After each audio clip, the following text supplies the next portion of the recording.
Recent గా తెలంగాణ ముఖ్యమంత్రి రేవంత్ రెడ్డి గారు ఒక మాట అనౌన్స్ చేశారు.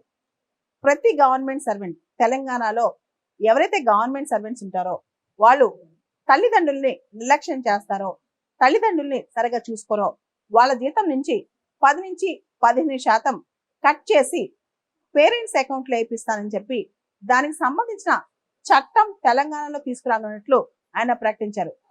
ఈ చట్టం కోసం ఒక కమిటీ కూడా, అంటే ఈ చట్టాన్ని ఫ్రేమ్ చేయడం కోసం ఒక కమిటీ కూడా ఏర్పాటు చేస్తున్నారంట తెలంగాణలో.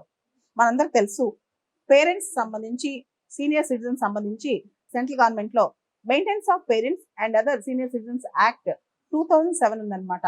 దీనిలో భాగంగా పేరెంట్స్ ని ఖచ్చితంగా చూసుకోవాలి, లేదా పేరెంట్స్ వాళ్ళు మెయింటైన్ చేసుకోలేని పరిస్థితిలో వాళ్ళకి పిల్లలు మెయింటెనెన్స్ ఇవ్వాలన్నమాట.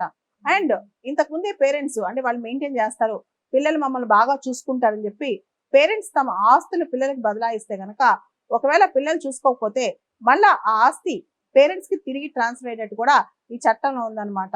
మనం చూస్తే మన భారత సంస్కృతి ప్రకారం మన సమాజంలో ఖచ్చితంగా తల్లిదండ్రులు చూసుకోవాల్సిన బాధ్యత పిల్లలకు ఉంది. ముఖ్యంగా ఎవరైతే తమను తాము మెయింటైన్ చేసుకోలేరో, ఎవరైతే తమను తాము పోషించుకోలేరో ఆ టైంలో పేరెంట్స్ చూసుకోవాల్సిన బాధ్యత ఉంటుంది అనమాట.